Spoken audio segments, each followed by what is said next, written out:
Now see here even and odd function. शायद आपको even और ऑड फंक्शन के बारे में पता होगा।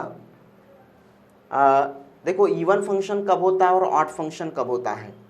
ट्रिग्नोमेट्रिक फंक्शंस के बारे में अगर अपन देखें तो ट्रिग्नोमेट्रिक फंक्शंस के अगर अपन बारे में देखें तो कॉस को इवन फंक्शन कहते हैं और साइन को ऑड फंक्शन कहते हैं।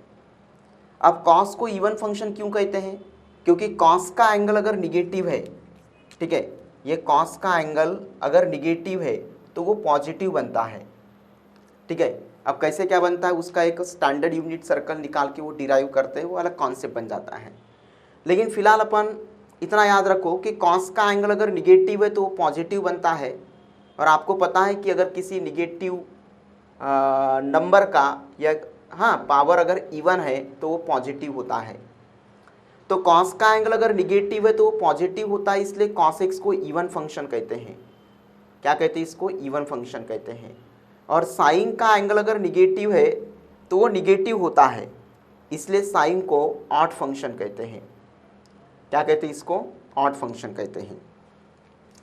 अब यहाँ पे देखो कि एफ ऑफ एक्स, तो एफ ऑफ एक्स एक B any real valued function. तो आपका जो एफ ऑफ एक्स है एक एनी रियल वैल्यूड फंक्शन है। एनी रियल वैल्यूड फंक्शन है, इट मीन्स उसमें जो एक्स का वैल्यू है वो कहाँ से लिए? आर से लिए हैं, ठीक है। तो f of x be any real valued function which is defined for R. R stands for set of collection of real numbers, ठीक है। Second thing, f of minus x is equal to f of x. अगर f of minus x, मैंने बताया कि cos का angle negative है तो वो पॉजिटिव होता है, इसलिए कॉस इवन फंक्शन है। तो f of minus x equal two plus F of x अगर होता है तो f of x is N even function. For example देखो, अगर मैंने यहाँ पे लिखा है कि एक्स स्क्वायर प्लस 2 अपॉन लिखा है पे x to the power of 4 plus 4 या माइनस 4 लिखा है, ठीक है। अब यहाँ पे आप x को माइनस एक्स से रिप्लेस करो तो अल्टीमेटली आंसर यही आता है, x square upon 2 divide by x to the power of 4 minus 4, ठीक है। तो इसमें अगर यहाँ पे वेरिएबल का पावर अगर इवन है तो वो निगेटिव का पॉजिटिव बन जाता है। Second thing, f of minus x equal to minus f of x होता है। और यहाँ पे अगर मैं एक्स का पावर अगर ऑड रखता हूँ इस तरह से, यहाँ पे अगर मैं एक्स का पावर अगर इस तरह से अगर मैं ऑड रखता हूँ, ठीक है, तो यहाँ पे क्या होगा? वो निगेटिव होगा। तो यहाँ पे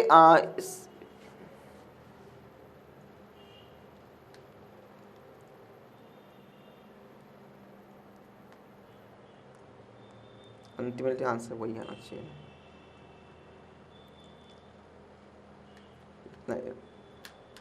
यहाँ पे देखो एक्स क्यूब प्लस 2 है, तो एक्स क्यूब प्लस 2 में आप एक्स को माइनस एक्स से रिप्लेस कर दो, कितना आता है? ये माइनस एक्स क्यूब आता है। यहाँ पे अपन अगर ऐसा लिख दिए, एक मिनट जस्ट में एक्स प्लस 2 ही लिख देते हैं, तो यहाँ पे कितना आता है?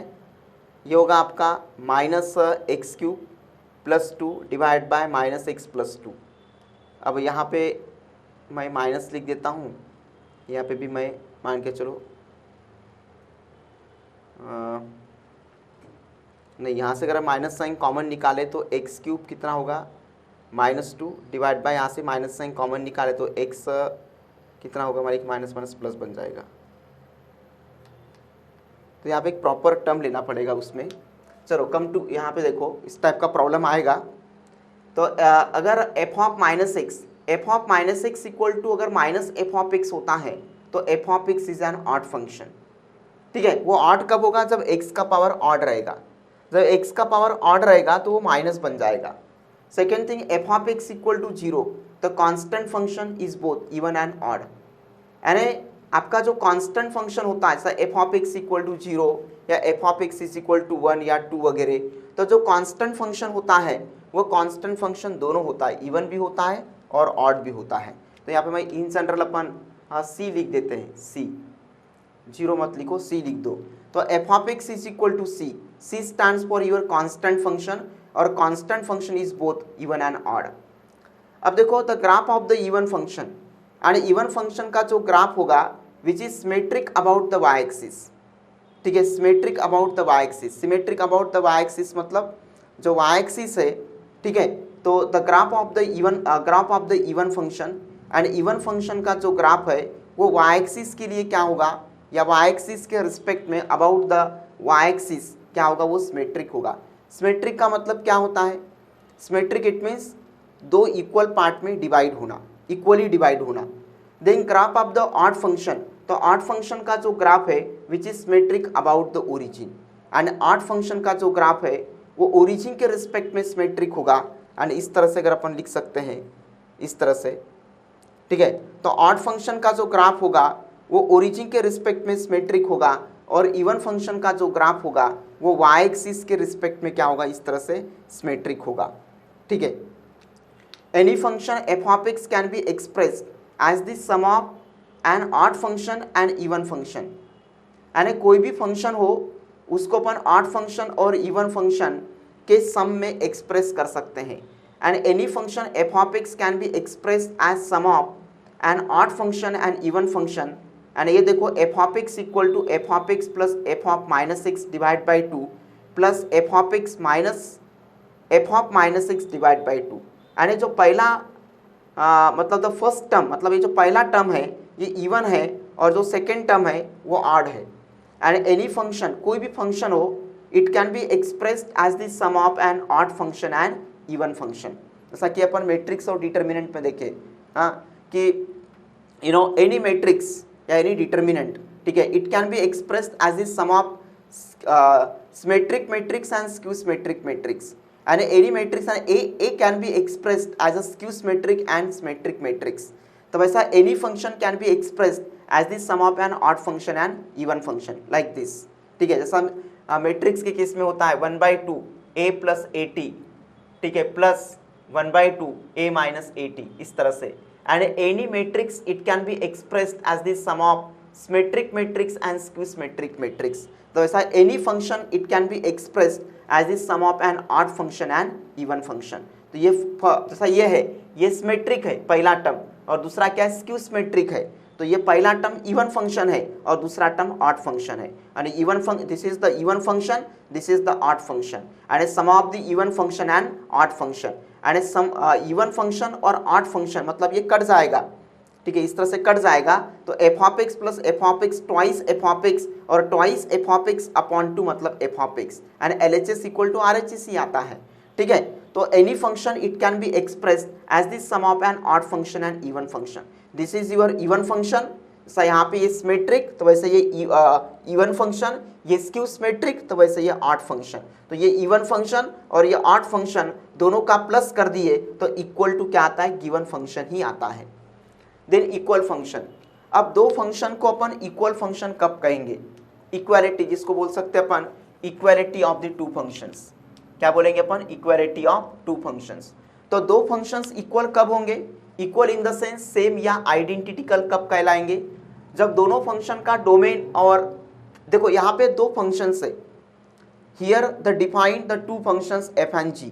तो यहाँ पे दो फंक्शंस को अपन इक्वल कब कहेंगे, सेम या आइडेंटिटिकल कब कहेंगे। तो here first of all suppose या assume the two different functions, they are f and g। तो सबसे पहले यहाँ पे दो फंक्शंस को अज्यूम करना है, सपोज करना है, वह है f ओवर g। अब ये दोनों डिस्टिंक्ट फंक्शंस इक्वल कब कहलाएंगे, जब दोनों फंक्शन का domain as well as codomain अगर इक्वल है तो ये दोनों फंक्शंस इक्वल, आइडेंटिटिकल या सेम कहलाएंगे। सेकेंड थिंग का f of x equal to g of x। तो f of x equal to g of x कब होगा, for every value of x belonging to their common domain. ठीक है, belonging to their common domain, यानी इन दोनों functions के लिए अपन जो x का वैल्यू लेते हैं, तो इन दोनों फंक्शंस के लिए जो x का वैल्यू लेना है वो एक ही डोमेन से लेना है, यानी दोनों फंक्शंस के लिए आपका जो डोमेन है वो कॉमन होना चाहिए। ऐसा नहीं कि इसके लिए अपन x का वैल्यू एक डोमेन से ले रहे और इसके लिए x का वैल्यू दूसरे डोमेन से ले रहे। अगर दोनों फंक्शन के लिए x का वैल्यू आप अलग अलग डोमेन से लोगे तो ऑब्वियसली इक्वल होगा क्या, नहीं होगा। यहाँ पे लिखा है कि domain of f equal to domain of g, यानी दोनों फंक्शन का जो डोमेन है वो क्या होना चाहिए, सेम होना चाहिए। ठीक है, तो इन दोनों फंक्शंस के लिए जो x का वैल्यू लेना है वो कॉमन डोमेन, सेम डोमेन से लेना है। ठीक है, तभी अपने को ये दोनों फंक्शंस क्या मिलेंगे, इक्वल मिलेंगे। देन आपका पीरियोडिक फंक्शंस, इसके पहले भी मैंने आपको ट्रिग्नोमेट्रिक फंक्शंस में पीरियड बताया था। क्या होता है पीरियोडिक फंक्शन मतलब? पीरियोडिक फंक्शन का मतलब you know the value of the given function being repeated after fixed interval, it is called as periodic function. यानी अगर फंक्शन का जो वैल्यू है वो फंक्शन का वैल्यू अगर एक फिक्स्ड इंटरवल के बाद अगर रिपीट होता है तो उस इंटरवल को पीरियड कहते हैं और उस फंक्शन को पीरियोडिक फंक्शन कहते हैं। वैसे all periodic functions sine cos tan sec वगैरह सभी ट्रिग्नोमेट्रिक फंक्शंस क्या है? पीरियोडिक है, इवन कांस्टेंट फंक्शंस वगैरह, ठीक है। तो all trigonometric functions are periodic functions. Sine cos का पीरियड 2 पाई होता है, टैन ओवर कॉट का पीरियड पाई होता है, सेक और कोसेक का पीरियड 2 पाई होता है, ठीक है। तो ये पीरियोडिक फंक्शंस निकालने का एक डेफिनेशन है, f of x plus t is equal to f of x. मतलब यहाँ पे टी के वैल्यू के लिए L H S equal to R H S होना चाहिए। अगर टी के एक फिक्स्ड वैल्यू के लिए L H S equal to R H S आता है टी के वैल्यू के लिए, ठीक है, अगर L H S equal to R H S आता है तो टी को पीरियड कहेंगे।